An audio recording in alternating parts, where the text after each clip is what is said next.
plato. Kaya naara na siya dyan asa kong ito. Kita o alam iro kaya naraon niya.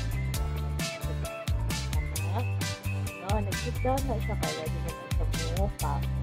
Sabi ko sa hukaran, good.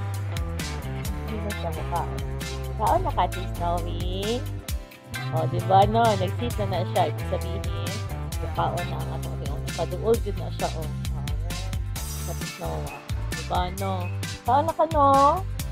Saan na siya. Very good mo na among doggy.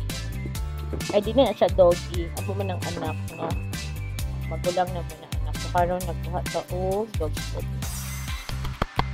Ayan. So, muna ang dog food sa mga ate Snowy. 1 2 3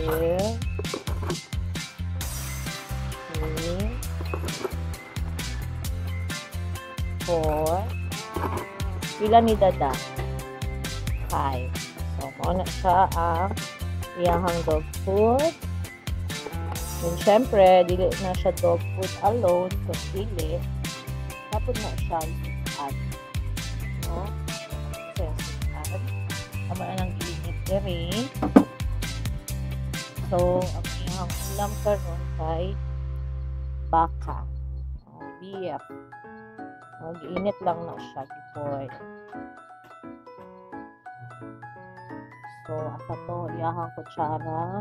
Okay, na ang white. Ngaon na nato ni kay para ugma sa buntag na pasigay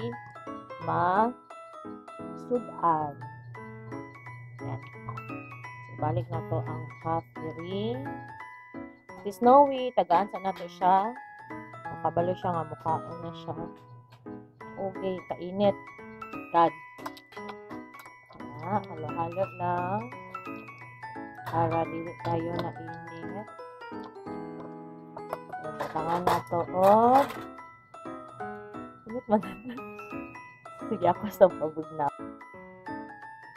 So, kani, ready na atong food. Kati Snowy. And sa Snowy is ready na po ng kaon. Ready na kate? Ready na kate? Ready na kate. So, mga unami, no? Kaon na ka? Kaon na di pa? Kaon na. So, si Ate Snowy, ready na mukhaon. Very good naman ang Ate Snowy. So, good girl. Okay, good girl. Good to end siya.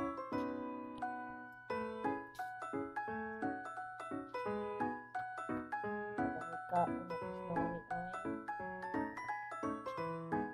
Hindi, kaon. Mataba. Ang atong Ate Snowa, humana na siya kaon. Tatawan ninyo. Dahil nagulat na siya sa treats. Ate Snowy, sige hulat mo.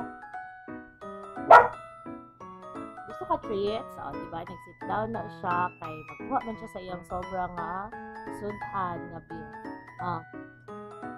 Here. Ganda, ano ito?